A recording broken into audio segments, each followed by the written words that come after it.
Welcome to the Treasury Elite Entrepreneur Series. I would like to thank all our viewers and members for supporting this noble cause, Treasury Elite, whose main objective is networking, knowledge sharing. Good afternoon, everyone. I'm Abhishek Goenka, founder and CEO of IFA Global, bringing world-class FX, treasury, and financial transformation for companies across India over the last 15 years. Today we have Mr. Ashish Chauhan, MD and CEO. Thank you. Well, Mr. Chauhan is the MD and CEO of Bombay Stock Exchange, first stock exchange of Asia. He's one of the founders of National Stock Exchange, where he worked from 92. Best known as the father of modern financial derivatives in India. He did work at NSE. He's credited with reviving Bombay Stock Exchange, including making it the fastest exchange in the world, with less than 6 microseconds response time, introduction of mobile trading, first time in India, state-of-art online real-time surveillance system, introduction of several market-leading products like currencies, mutual fund, corporate bonds distribution, etc. Is also instrumental in setting up India's first international exchange, India's international exchange, and has completed the IPO of Bombay Stock Exchange with a record subscription. He won many accolades and awards, including distinguished alumnus awards from IIM Calcutta and IIT. He's been advisor to various committees like RBI, Government of India, IMC, SEBI, CII, CBDT, etc. Welcome, Mr. Chauhan. How are you doing today? Thank you. Very well. Happy New Year to everyone. Glad to have you today as a part of the Treasury Elite Leadership Series. The next 35 minutes, we would love to learn from your experiences. My first question to you, sir, is I talked to a lot of global CEOs, and one common thread I could link that they are just not doing this for the money. I would like to ask you that what is the one single biggest reason for you to get out of bed every morning and get yourself to work? What is it that drives you today? Or if I may ask, what is your why? In a way, as you rightly said, most people don't do it for money.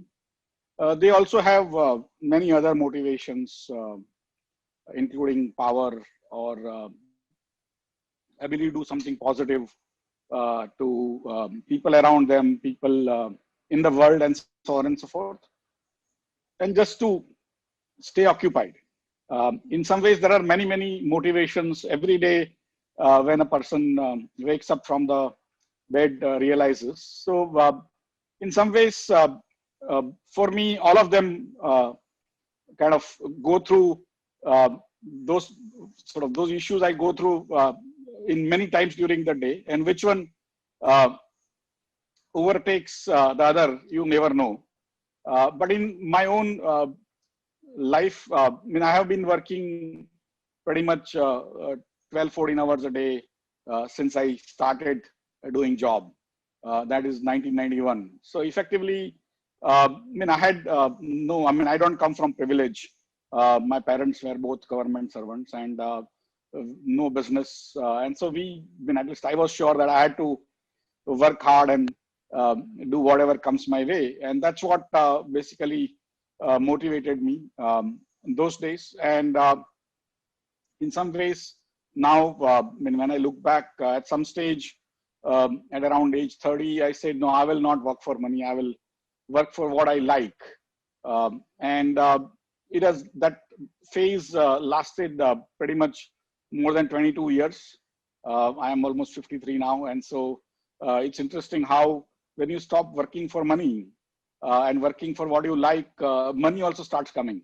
So it's interesting how these things happen, but that doesn't mean everyone should try this.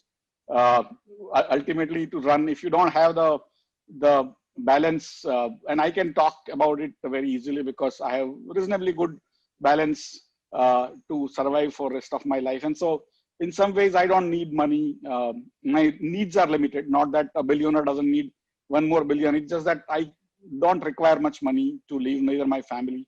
So we are happy in a position where you want to do something positive, whatever the society gives you in terms of the responsibilities. And that's what the stock markets is something I have been part of for my entire career. I set up the modern infrastructure for the stock markets and the Nifty and the derivatives and equities trading on screen and many other things. So this is like a second nature to me, running stock markets and running them reasonably, what I call in uh, efficient way without any hiccups. That's what I think the stock markets should do. And since I know it, it's not an easy job for most, including for me. But it is exciting.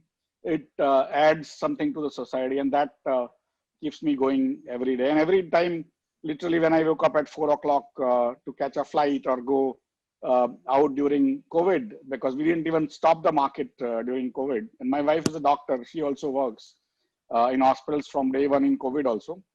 But she says, why do you want to work? You have so much money. And why don't you kind of give up? And last almost 12 years, I have been in this place in BSE pretty much each week, at least one she tells me. And I said, okay, probably we'll look at it next week. And so I continue to go as much as I can contribute. But if I don't have this job and not any position, still I will continue to work hard as much as I do. So I don't think position has much to do with the hard work part of it. It may be that you may be able to contribute less if you don't have that position. But otherwise, I think life has been kind. The society has been kind to me specifically, that it allows me to do things which I like. Sir, we all know that you have been actively involved in bringing so much of innovation across. What are the major innovations and practices do you think that Indian exchanges or Indian other financial platforms should come up in the next 5 years? What are the things that we should learn from the developed and much more matured markets? Try implementing it fast. Any thoughts? In a way, there is a tradition to, and that is also a way to look to so-called mature markets for guidance. It is like walking in somebody who is seemingly successful in their footsteps. But if you do that, you will always be behind them. You will be always be, you have to leapfrog, right? And so when we started thinking about setting up NSE in 1992, 93, we had good role models in form of New York Stock Exchange, NASDAQ and all. And they were all floor or phone based. NASDAQ was phone based. And you got the quotes on screen, but if you had to trade, you had to call up the other guy. On New York, it was phone. So when we started thinking that if those guys, the rich guys, the best and the brightest, Europe, all of them are doing floor, should we be following floor? But we had floor in BSE and other exchanges. So we said, no, we will not follow them. We will think for ourselves. Of course, we must learn from others. But that doesn't mean we have to blindly follow them. And we created a system which was screen-based order matching system. And it became very successful that other people followed later on. So New York, NASDAQ, London, all of them became automated because Indian markets became automated, NSE, BSE, both in a very quick succession. Why I'm telling you this is, following is a good thing, learning from others. A good copy is better than bad original, right? So it's always important to learn from others' mistakes, but that doesn't mean that you can't innovate yourselves. So for all of you who are sort of trying to do something good for their lives and also for the society, don't think that the rich societies have much to offer you, or following them will make you rich. It happened to telecom also. I worked in telecom when India had 4 phone lines for 100 people. And it was always being said that if we have 30-40% telecom penetration, our GDP will increase by 2% per annum for the rest of our lives. And now we have more telecom penetration in a very short time. But if we had gone their framework, of landlines, it would not have happened, right? It would have taken us probably 1,000 years, given the way the digging happens in all our cities, right? And so effectively for me, copying somebody, I can be impressed by somebody's richness, but following him or her may not bring me anything. It may only get me misery. So idea is to learn, figure out what is the, what I call technological space-time framework at that point in time. And those guys have not gone ahead because their systems have got stuck in the past. They automated, like their banking system automated in 1970s and 80s. So they're stuck in mainframe. Later on, the client server came, our banking system got stuck there. Now we have also become legacy. How do you continue to move forward with newer, the latest, and so on and so forth, is what I have learned from others, that despite being a poor country per capita, today we are pretty much the largest user of bandwidth in the world. We are also the largest user of videos in the world, for that matter. We are also the most automated stock markets. We are also the most automated banking system. We can continue to hate ourselves and our systems for whatever we think, because America looks like heaven or Britain looks like heaven. They are not heavens, boss. Heavens are places where you get more choices. And today, by quirk of fate, by coming in late, by some smart implementation, India is pretty much now leading the world, especially in financial systems, not only markets, but even the banking system, in the payment systems, everything which they call fintech, even in US, they are like 10, 15, 20, 30, 50 years behind us. China used to be another role model using WeChat and Alipay and all. But when I meet those Chinese guys, they say, boss, your system is much better, because they are designed monopolies. Their government decides who goes up and who stays there. Here, we have created our UPI, which allows everyone reasonably good access, right? And so be proud of what you have achieved as a country, and you have a long way to go. We can't be sitting on our laurels of last 25 years, what we have achieved. We still have bad infrastructure in terms of the physical infrastructure. The logical infrastructure, we are pretty much very, very good now, even government services and all. Of course, we need to improve quite a lot, remove corruption and all. But overall, I can tell you, when I look back in my life, and now it's like a different India, right? 30 years back, you don't know how life used to be. To start a business, you have to take so many licenses that your few lives will go if you are not from the wealthy and the connected, right? Today, you and me can start anything and do anything, right? So those are the blessings we have got, and we have to build on them, right? And I think onus is on all of us to take the best ideas, develop some of our own, and work on them. So we'd love to know about your journey over the last many years, major highlights, and your major 3 learnings over these years that you would like to pass on to your young colleagues. In a way, my life has been a series of accidents, and I didn't resist, or probably I resisted some of them. But broadly speaking, I took life as it came. I studied in Gujarati medium school till class 12. So I am pretty much what I call, I would not have, nobody would have thought I will go to IIT, but I went to IIT, and it was a disaster because the teaching medium was English. I couldn't even speak. And I became what I call a very insincere student, because I knew that I can't succeed, right? But when I gave my post-engineering exam for the master's GATE, I got very good marks. And I realized either I am good or other people are bad. Whichever way, but I had by the time decided I will go to management, because I was good at managing festivals and youth festivals and sports festivals and all those things. So I went to IIM Calcutta. And I was again not a very serious student there. But as soon as I joined job, I became extremely serious for reasons only God knows. I can't even fathom why did I become so serious in life. But most of my school friends and college friends don't think I would even work And that kind of student I was. And suddenly here I was working like 16, 18 hours a day in IDBI. And IDBI those days was pretty large compared to rest of the economy. And then IDBI was told to set up NSE. And I had by quirk of it, I had a reputation of being an IT whiz, which I was not because I'm a mechanical engineer. But I could work on spreadsheets. And those days, nobody could because the computers just come in new. And that's why people thought I'm very good at IT.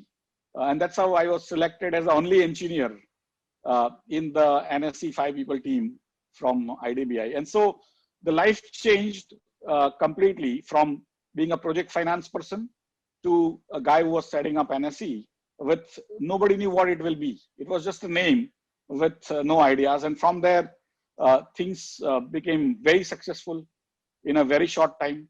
And that time I understood the power of technology in some ways. But when the NSE was set up and I was running the equities market, I set up the equities and the screen-based trading, but I was also running the IT. And so I was given a choice saying that now NSE is becoming big. So what do you want to do, IT or finance? And I said, no, I don't want to be IT guy. I want to be finance, right? And so I tried to run away from IT.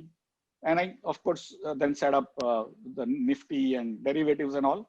That is pretty impressive. But in 2000, I decided that I need to start on my own. And there were circumstances where I had to kind of move out. But I started a B2B e-commerce exchange called exchangenext.com, which was funded by Reliance. And I started that exchange, and after 1 year, the e-commerce went down in the world. And now Reliance stopped funding that. And I had already spent a lot of money. I had 100 people team. And we had very good technology and very good markets, but it didn't work out. And I was now from being the top in NSE, in a year's time, I was on the road with 100 people's responsibility. But Reliance said, no, you guys are not successful, but you can work with us in our telecom project. And so we started being useful. They kept our salaries on. And so you are trying to be useful just to justify your salaries to yourself, right? And at some point in time, they had a problem in their billing system. They had a 501 scheme where they had like 1.5 crore customers, and bills were not going right. And so one day, Mr. Ambani called me saying, what does a CIO do? And he had seen me for 2 years as an entrepreneur and also as an employee. And so I went to my desk, copy pasted from the internet job specs for the CIO, went to him next day. He looked at it and said, okay, you are the CIO, now clean up the mess of billing. And that's how the trust which he had on me, I mean, I could not have said him no, right? So I started working on it, and I was successful in cleaning up the billing part in 6 months' time. And from negative 15 crore a day EBITDA negative, it became 15 crore a day EBITDA positive. So it was like a total turnaround just using IT with no new softwares and all. But then he thought I am great at IT, and I was trying to run away from IT, right? So, and then when the brothers split, I somehow then resigned from the Reliance Infocom those days and went to Reliance Industries. And then he said, now you are the CIO of the Reliance Group, which was more into the chemicals and petrochemicals and oil and gas. And they were also setting up retail. And so I had to kind of relearn those engineering things. And we had plants across the world. And so it was another amazing stint. But then one day he said, okay, can you do public relations also? So I ended up doing public relations also. Then one day he said, can you run cricket team? Because you like cricket. And so I started running cricket team also. So, and I did IPO of Reliance Petroleum and many other things. But effectively, everything came not because I asked for it. Or I thought I was uniquely equipped. It's just that somebody trusted you, right? With that. And you could have always said that, no, sir, I want to make my career in this. and when I'm a finance guy and I will not do this. Instead, I ended up doing everything, and it was so fun, just because I had no expectations, and probably boss had expectations, but I had no expectations. And everywhere, uh, probably bosses knew, or bosses always give you more responsibility. If you do better, then they give you more and more and all. And that's what happened to me. But if I had planned my career beforehand, I don't think it would have happened. And then in 2009, and so we had also, my family owned a small software company which was providing software to stockbrokers. That was bought by BSE, but at the end they put a condition that because of my reputation of being the father of derivatives, they wanted me to work with BSE at least for 1 year as a part of the deal. And so I went to BSE for 1 year as a dowry for kind of selling off the company. But then I stayed back, and now it's almost 12 years.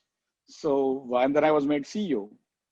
So it's a very difficult story to explain, difficult career choices, being the CEO of Mumbai Indians to the CIO of the Reliance Group to the best CIO in the chemical industry in the world, or whatever. For me, all those things are in a way symbol of what you were trying to do. And one thing I realized is, if you are given even a room to clean, if you do the best way, if you use your brains, use technology, uh, people do recognize you, right? You don't have to sort of try to scream. I don't speak much usually for myself, or nobody does for that matter for myself, because I'm very shy in that way. But your work somehow gets recognized, not immediately, probably some later time. But if you are able to produce what the team wants, and for that you need to give up your personal ambitions, personal interests in the for the interest of the team or the organization you work for. When you are very selfish, I think you end up making suboptimal decisions. And that's where otherwise the skills are easy to learn probably, but that selfish motive is not easy to give up. And that's what my lesson is, that I tried to run away from IT, but IT continued to go after me. And that was the long-term trend that took the world into a different zone, different orbit.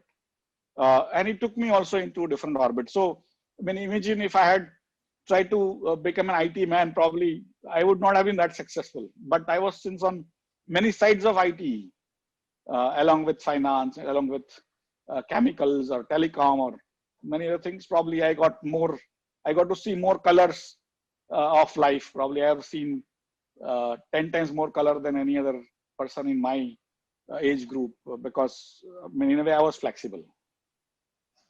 So rightly said, sometimes you have to just connect the dots, and life just throws various opportunities and challenges in front. Sir, one life-changing personal experience for you. How did you evolve post that? I think, I mean, I've had many life-changing experiences, but and from childhood onwards. But I think one of the larger HR lessons I learned was from my chairman of NSE those days, Mr. Nadkarni. He was also my chairman in IDBI, and he had retired from IDBI, and NSE was a very small little team of 5 plus one person, Dr. Patil, who was the MD. And then Mr. Nadkarni retired from IDBI and joined NSE. And he was like a giant in Indian financial sector. And in some ways, I mean, I was the only IT person, I mean, only engineer in the team. So one day I was told to go to US and other countries to check out on the satellite telecom systems which were on offer. And so I went to the US embassy and presented my passport. And I had already been rejected for visa from US because of my family, which had already migrated. And they didn't want to give me visa because I was a Gujarati, young, unmarried, and they thought I will go and stay there. So they rejected that before also. but even during the NSE days. And so I went back. So Mr. Nadkarni said, okay, go and present yourself again. So I did that, and again they rejected that. And then he called up the US ambassador, invited him to a small little NSE office, introduced me to him, and then later on told them that if this boy doesn't go to US, we'll buy the technology from some other country. And those days in 1992-93, US was pretty much ruling everything. Today, US is very different vis-a-vis those days. And he told me to go again. Again, I got rejected. And then they talked to the commercial attaché and all. He gave a personal letter saying that this boy will come back. I'm giving a personal guarantee. And the visa was granted on special grounds. But that boss who was putting his entire life's reputation on a young boy coming back, whose family had already migrated to US, was something which, when I look back, not many bosses do, right? And that visa officer asked me that in India, all the decisions are taken by elderly. How is it that a 25-year-old young guy is going to take such a large decision? In those days, 100 crores was a very large decision. And I said, you have to ask my boss. I don't know why I have to take a decision, but he made it very clear that if this boy doesn't go, we will not buy from US any technology. And that kind of backing to the employees is, in some ways, they motivate you so much, is unbelievable. Similarly, once I was the head of IT for Reliance Group as group CIO and president. And one of our plant IT head in Surat, Hazira, he collapsed on the floor due to medical condition, which was pre-existing. But Reliance Gujarat head and I discussed, and he had to go to Bangalore. He had to be flown to Bangalore for a particular operation. And we took a decision to use the Reliance helicopter to bring him to Bombay and then fly him into Bangalore, because there was no direct flight those days from Surat to Bangalore. And so in the evening, while meeting Mr. Ambani, I sheepishly told him that, sir, my colleague collapsed on the floor and we shifted him this way. And he said, yes, correct. In your place, I would have done the same thing.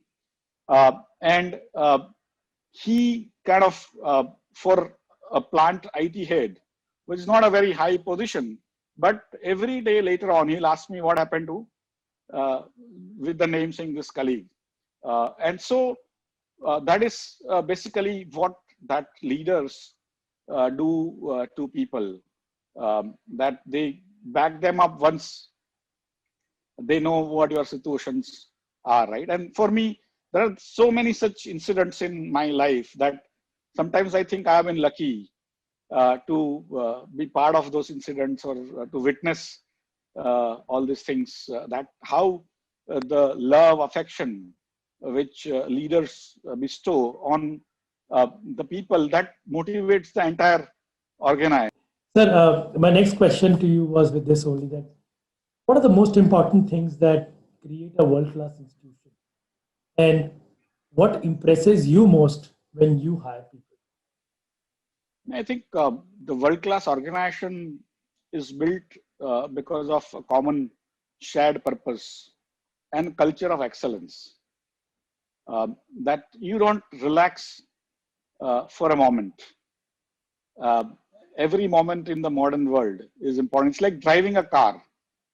When you're driving the car, you can't take your eyes off for even 2 seconds, because in that 2 seconds, you will be traveling 100 meters or 200 meters, right? In the meantime, you can create an accident. And similarly, in modern life, like my own organization, our response time is officially 6 microseconds, but we give you response usually in 50% of the time at 2 microseconds, which is in 1 second, there are a million microseconds, 10 lakh. So we give you a response at 500,000 of a second. Now, at that speed, what can you do if something goes wrong, right?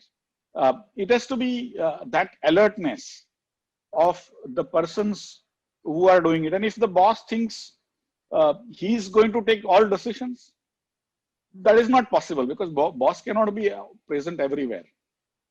And so I think that common shared purpose, that alacrity, that alertness, that agile framework, because so many things happen, new things, that if you don't keep on adding them into your organization, technologically, business-wise, products-wise, that in 5 years' time, you may be still doing exactly even excellent work in running the organization. But if you don't add, in 5-10 years' time, you are nobody, right? That kind of speed is happening. And so that agility, that alertness of not allowing things to go wrong, having that pride in your work, in your organization, in that common shared goal. And for that, the organization has to create that pride and purpose. If the organization thinks it has no purpose except to make money, that organization will not be able to create that pride. For me, the pride is over and above the money part of it, right? And so the organization has to create, and then people, even the old people who were not so responsive before, start responding so well. That is unbelievable. And for me, when we hire new people, we basically worry about more about their fitness into the culture, because again, each organization its own culture, and our culture is basically integrity at BSE, that we have to be above anything, because if people don't believe in you in the markets, if people don't have trust, then there is nothing else you could actually manufacture. We manufacture trust at BSE, right? And so those people have to bring with them. If you raise them from within, then they are aware of your culture. But if the people have come from outside and they are what I call shotgun guys, it doesn't work for us. They have to be basically very long-term guys.